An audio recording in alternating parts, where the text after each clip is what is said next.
नमस्कार साथियों, welcome to पहचान क्लासेस। पहचान क्लासेस पर आप सभी का बहुत बहुत स्वागत है।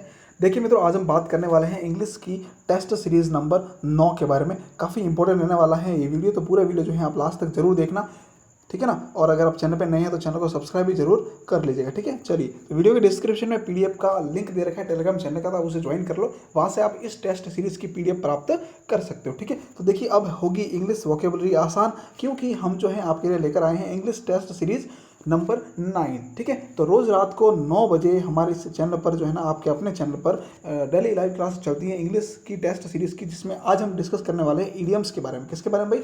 ईडियम्स के बारे में, क्योंकि इंग्लिश की वोकेबलरी से संबंधित हर एक एग्जाम में क्वेश्चन पूछा जाता है।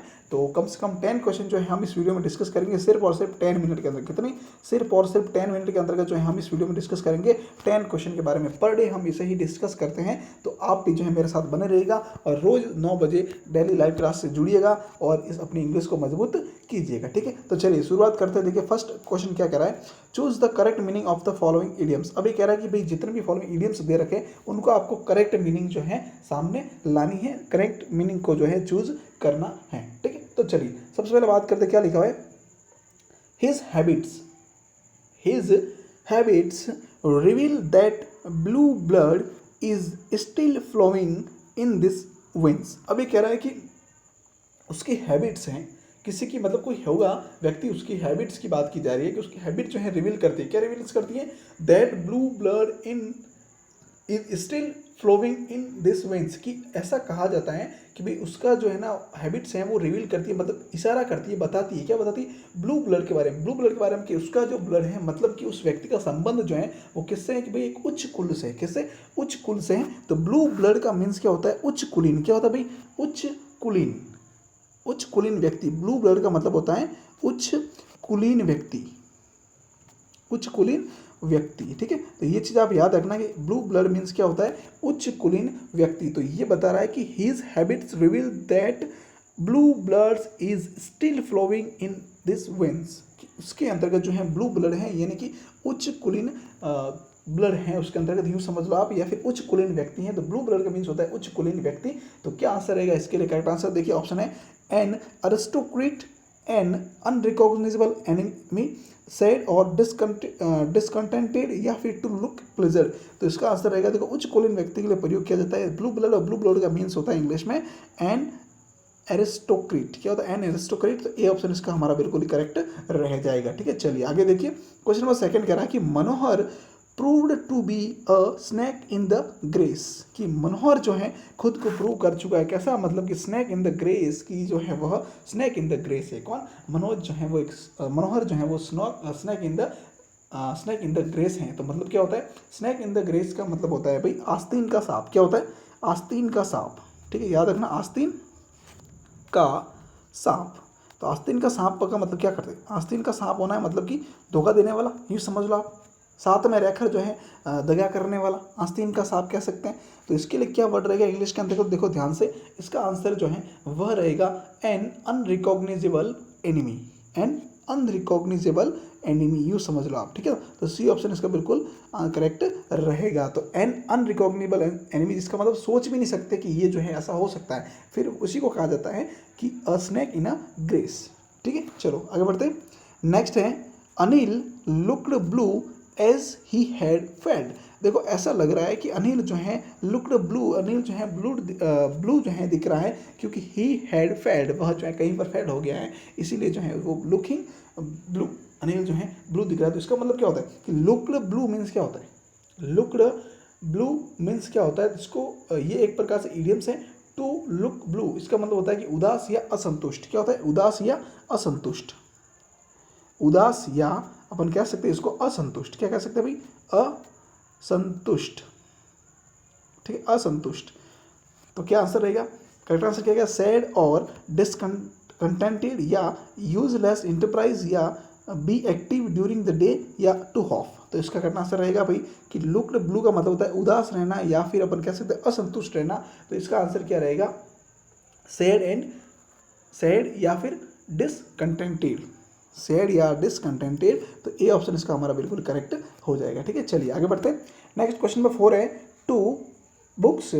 The books were lying at sixes and sevens in the room, की जो बुक्स हैं वो पड़ी हुई हैं, कहाँ पड़ी हुई भाई, रूम के अंदर। कैसे, sixes and seven, sixes and seven का मतलब यूँ कह सकते हैं अस्त व्यस्त, क्या कह सकते हैं भाई, अस्त व्यस्त, ठीक है ना, कि अस्त व्यस्त यानी सब जो है कोई भी अपने ऑर्डर में नहीं है, सारे के सारे जो है अस्त व्यस्त पड़े। अस्त व्यस्त का मतलब ये डिसऑर्डर के अंतर्गत पड़े, मतलब कि कोई जो है व्यवस्थित तरीके से रखी हुई नहीं है, सारे के सारे जो है डिसऑर्डर के अंतर्गत पड़े हैं। तो क्या रहेगा इसका आंसर, इन डिसऑर्डर, क्या रहेगा, इन डिसऑर्डर। तो बी ऑप्शन इसका बिल्कुल हमारा करेक्ट हो जाएगा। ठीक है, चलिए आगे बढ़ते हैं।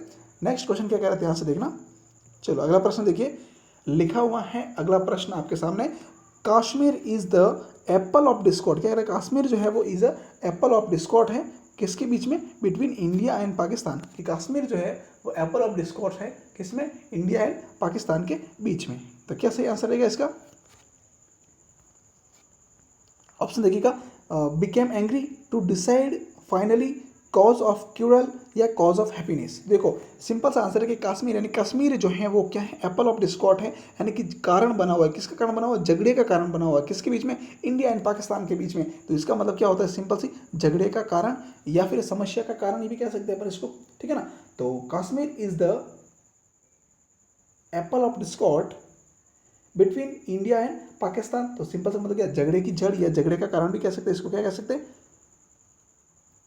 झगड़े की जड़ या झगड़े का कारण। तो क्या रहेगा, कॉज ऑफ क्यूरल, क्या रहेगा, cause of quarrel, C option इसका बिल्कुल करेक्ट हो जाएगा। ठीक है, चलिए आगे बढ़ते हैं फिर हम। नेक्स्ट क्वेश्चन देखिएगा, क्वेश्चन नंबर 6 कह रहा है। 6 से पहले देखो मित्रों, एक और सूचना दे दूँ आपको कि हमारे इस चैनल पर रोज सुबह 8 बजे आपको जो है राजस्थान करंट अफेयर्स की क्लास मिलती है। और ये क्लास हमने इसलिए जो है शुरू की है क्योंकि राजस्थान का चाहे कोई भी एग्जाम हो उसमें करंट अफेयर्स से संबंधित क्वेश्चन पूछे जाते हैं। तो उसी को लेकर जो है हम पढ़े आपसे जो है 7-8 क्वेश्चन का डिस्कस करते हैं विद मुख्य तथ्य, यानी कि इसके साथ कुछ एक्सप्लेनेशन थॉट भी लेकर आते हैं। तो उन सब के साथ में जो है हम मिलकर 7 से 8 क्वेश्चन डिस्कस करते हैं। केवल 15 से 20 मिनट की क्लास होती है, ज़्यादा बड़ी क्लास नहीं है। आप जो है कहीं पर भी टाइम निकाल के इस क्लास को देख सकते हैं। तो रोज़ सुबह 8 बजे जो है इस क्लास को आप जरूर ज्वाइन करते रहिएगा। ठीक है, चलिए आगे बढ़ते हैं। नेक्स्ट क्वेश्चन नंबर 6 कह रहा है कि he is always at the back and call to his father. अब देखो सिंपल सा कह रहा है कि ही इज ऑलवेज, कि वह जो है हमेशा रहता है, क्या रहता है, to his to at the back and call, यानी कि हमेशा जो है हाजिर रहता है सेवा में, किसकी सेवा में, of his father, sorry of his father, यानी कि वह अपनी पिताजी की सेवा करने के लिए हमेशा जो है तत्पर रहता है, या फिर अपन कह सकते हैं कि सेवा में तत्पर या प्रयत्नशील रहता है। तो यूँ समझ लो आप, इसका मतलब क्या होता है, at the back and call का मतलब ये होता है कि सेवा में, किसमें, सेवा में तत्पर रहना, तत्पर रहना, या फिर अपन कह सकते हैं कि तैयार रहना। ठीक है, तो सेवा में तैयार रहना या सेवा में तत्पर रहने का मतलब क्या होता है, at the back and call. तो he is always at the back and call of his father. तो क्या रहेगा इसके लिए सही इडियम का मीनिंग, तो देखो at one's service, at one's against, at to share your food, to play cards. देखो क्या कहा मैंने अभी कि सेवा में तत्पर रहना, मतलब सेवा करने के लिए तत्पर रहना। तो क्या रहेगा, एट वंस सर्विस, यानी कि किसी की सेवा करने के लिए तैयार रहना। तो इसका मतलब हो जाएगा ए ऑप्शन हमारा करेक्ट आंसर रहेगा। ठीक है, अगला प्रश्न देखिएगा कि Ram is looking black. Ram जो है क्या कर रहा है, दिख रहा है, कैसा दिख रहा है, looking black at his friends conduct. अब राम जो है अपने दोस्त की और देखिए अगर हम, तो राम जो है अपने दोस्त के लिए लुकिंग ब्लैक, यानी कि ब्लैक दिख रहा है, कैसे दिख रहा है, ब्लैक। ब्लैक मतलब क्या हो गया, एंग्री, गुस्से में दिख रहा है अपने दोस्त के प्रति, उसके अंतर्गत क्या है, गुस्सा आ गया है। राम जो है वो गुस्से में दिख रहा है। राम कैसा दिख रहा है भाई, गुस्से के अंतर्गत दिख रहा है। तो टू लुक ब्लैक का मीनिंग क्या होता है, टू लुक ब्लैक का मतलब ये होता है कि बिकम एंग्री, यानी कि नाराज रहना। क्या रहना भाई, नाराज होना या नाराज रहना। तो नाराज होना, तो राम जो है अपने दोस्त से नाराज हो गया। तो Ram is looking black at his friends conduct, यानी उसके दोस्त के व्यवहार से या दोस्त के किसी भी थॉट से जो है राम क्या हो गया, लुकिंग ब्लैक हो गया, यानी कि नाराज हो गया। तो बिकम एंग्री, क्या हो गया, बिकम एंग्री। तो क्या आंसर रहेगा, बी ऑप्शन हमारा इसका करेक्ट हो जाएगा। ठीक है, चलिए अगला प्रश्न है, choose the correct meaning of the idiom a dark horse. क्या लिखा है, अ डार्क हॉर्स। डार्क हॉर्स की करेक्ट मीनिंग क्या रहेगी, अ डार्क हॉर्स मीनिंग क्या रहेगी। तो देखो ध्यान से, डार्क हॉर्स का मतलब क्या होता है कि एक ऐसा व्यक्ति जो कि मतलब डार्क हॉर्स, यानी कि साइलेंटली जो है अपने सक्सेस के लिए काम करता है। तो ये समझ लो आपकी, उसको कह सकते हैं छुपा रुस्तम। क्या कह सकते हैं, छुपा रुस्तम। क्या कह सकते हैं भाई, छुपा रुस्तम। ठीक है ना, आजकल बहुत होता है छुपा रुस्तम। ठीक है, याद रखना, ध्यान रखिएगा, छुपा रुस्तम आपके आसपास भी हो सकते हैं। ठीक है ना, क्योंकि जो भी कुछ काम करते हैं ना, पढ़ाई करते हैं, कुछ भी करते हैं, तो बताते नहीं है कि हम कौन सी बुक पढ़ रहे हैं या कौन से कोचिंग सेंटर से नोट्स पढ़ रहे हैं, तो ये ना, तो उसको कहते हैं छुपा रुस्तम। क्या कहते हैं? छुपा रुस्तम। ठीक है, और वाकई में ऐसा ही करना चाहिए भाई। अपनी जो है पर्सनल चीज़ें होती है वो किसी को नहीं बतानी चाहिए। आप जो है कहाँ से स्टडी करो, कैसे स्टडी करो, अगर बताओगे तो फिर जो है आपका कॉम्पिटिटर जो है वो पहले से तैयार हो जाएगा, तो फिर आपका तो नुकसान ही है ना। तो चलो उसको कहता है कि अ डार्क हॉर्स मीन्स क्या होता है? छुपा रुस्तम। तो क्या रहेगा इसका आंसर? देखो, a person whose chances of success are not known. फिर है कि a person who is a spoil sport. फिर है a man who is always drunk. फिर है कि a wife who is cold to her husband. तो देखो इसमें सक्सेस की बात कहाँ आ रही है? ये एक ही आ रही है कि अ पर्सन की एक व्यक्ति, हुज चेंजेस उसके अंदर के जो परिवर्तन आते हैं या फिर वो जो कार्य करता है उसके बारे में, और सक्सेस यानी वो अपने सक्सेस से संबंधित जो काम है वो क्या करता है? आर नॉट नोन, मतलब उसको किसी को नहीं बताता या कोई उसके बारे में नहीं जानता हो, तो उसको कहते हैं छुपा रुस्तम। और ये ऑप्शन इसका करेक्ट रहेगा, और डार्क हॉर्स। ठीक है, चलो आगे बढ़ते हैं। नेक्स्ट कह रहा है कि choose the correct meaning of the idiom at daggers down. अब कह रहा है कि डेगर्स डाउन का मतलब क्या होता है? एट डेगर्स डाउन मतलब क्या होता है? देखो, in disorder, in open enmity, in want of a house, in to touch with. तो क्या आंसर रहेगा? ध्यान से रखना, इसका कट आंसर कह रहा है कि इन डेगर्स डाउन। क्या रहा मतलब रहेगा इसका? मतलब यूँ समझ रहा, इन डेगर्स डाउन का मतलब होता है कि कटु शत्रुता होना, यानी कि दुश्मनी होना कह सकते हैं अपन। क्या कह सकते हैं? शत्रुता होना कह सकते हैं इसको। क्या कह सकते हैं? शत्रुता होना कह सकते हैं। शत्रुता होना। ठीक है, ये कह सकते हैं हम, शत्रुता होना। तो इसके लिए क्या हो गया? इन ओपन एनिमिटी हो जाएगा। इन ओपन एनिमिटी यही रहेगा ना इसका। शत्रुता होना का मतलब क्या होता है? एनिमिटी, दुश्मनी होना, यही होता है मतलब। तो बी ऑप्शन इसका करेक्ट रहेगा, इन डेगर्स डाउन। ठीक है, चलो अगला प्रश्न है, लास्ट क्वेश्चन है।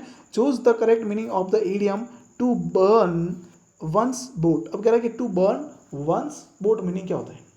टू बर्न वंस बोट, क्या मीनिंग रहेगा इसका? करेक्ट आंसर क्या हो जाएगा? ध्यान से देखना इसको। To burn one's boat meaning क्या होता है? इसका मतलब होता है कि अंतिम निर्णय करना। टू बर्न वंस बोट यानी किसी की बोट को बर्न करना, यानी कि आप सोच लो, मतलब फिक्स डिसाइड कर लिया कि भाई उसके साथ ऐसा हो, मैं करूंगा ही करूंगा। तो मतलब क्या होता है? फाइनल, यानी अंतिम निर्णय ले लेना। क्या करना भाई? अंतिम डिसीजन लेना, या फिर हम कह सकते हैं अंतिम निर्णय करना, ये कह सकते हैं अंतिम निर्णय करना। ठीक है ना, तो ये क्या रहेगा? To decide finally. बिल्कुल आ गया, फर्स्ट ऑप्शन में आंसर मिल गया, टू डिसाइड फाइनली। ये ऑप्शन इसका करेक्ट रहेगा हमारे। टू डिसाइड फाइनली यही होता है ना, टू डिसाइड फाइनली मतलब अंतिम निर्णय कर लेना कि भाई फाइनली हमने टू बर्न वंस बोट, किसी की बोट को जलाना डिसाइड कर ही लिया, मतलब फाइनली हमने, यूँ समझ लो आप। ठीक है ना, तो मतलब किसी के लिए कुछ कर लेना कि भाई हमें फाइनल हमने डिसाइड कर लिया। चलो नेक्स्ट देखिए, अब क्या है कि लास्ट क्वेश्चन, कल मैंने आपसे क्वेश्चन पूछा था, उसका आंसर क्या रहेगा? देखो क्या है, let the cat of the bag. अब क्या रहेगा? Let the cat out of the bag. क्या रहेगा इसमें? तो सिंपल सी बात है, कैट जो है ना आउट ऑफ द बैग हो गई, यानी कि मतलब रिवील अ सेक्रेट, एक सेक्रेट जो है वो सामने आ गया, मतलब गुप्त था वो सामने आ गया। सी ऑप्शन इसका करेक्ट हो जाएगा। ठीक है, अब बात आती है क्वेश्चन फॉर यू, यानी आपके लिए क्वेश्चन है, इसका आंसर जो है आपको कमेंट बॉक्स में देना है। ठीक है, तो क्वेश्चन क्या है? Choose the correct meaning of the idiom. इस इडियम की आपको जो है करेक्ट मीनिंग चूज करनी है। To keep one's fingers crossed. To keep one's fingers crossed क्या रहेगा इसका? Hope of the best, to look important, to do useless work, none of the above. क्या रहेगा इसका आंसर? ध्यान से देखना। To keep one's fingers crossed, इसका आंसर जो भी है आपको कमेंट बॉक्स में देना है। ठीक है ना, तो इसी के साथ हमारी क्लास कंप्लीट होती है। इसकी पीडीएफ प्राप्त करने के लिए आप वीडियो के डिस्क्रिप्शन में टेलीग्राम चैनल का लिंक दिया हुआ है, उस टेलीग्राम चैनल को ज्वाइन कर दो। पहचान क्लासेस नाम से टेलीग्राम चैनल है। ठीक है ना, क्या नाम है भाई? पहचान क्लासेस नाम से चैनल है। ठीक है, पहचान क्लासेस नाम से चैनल है, उसको आप ज्वाइन कर लो और वहाँ से आप पीडीएफ प्राप्त कर सकते हैं। चैनल पर नए हैं तो चैनल को सब्सक्राइब कर देना, वीडियो को अपने दोस्तों को शेयर करो ताकि सब तक जो है न्यूज़ ये वीडियो पहुँच सके। ठीक है, थैंक यू सो मच।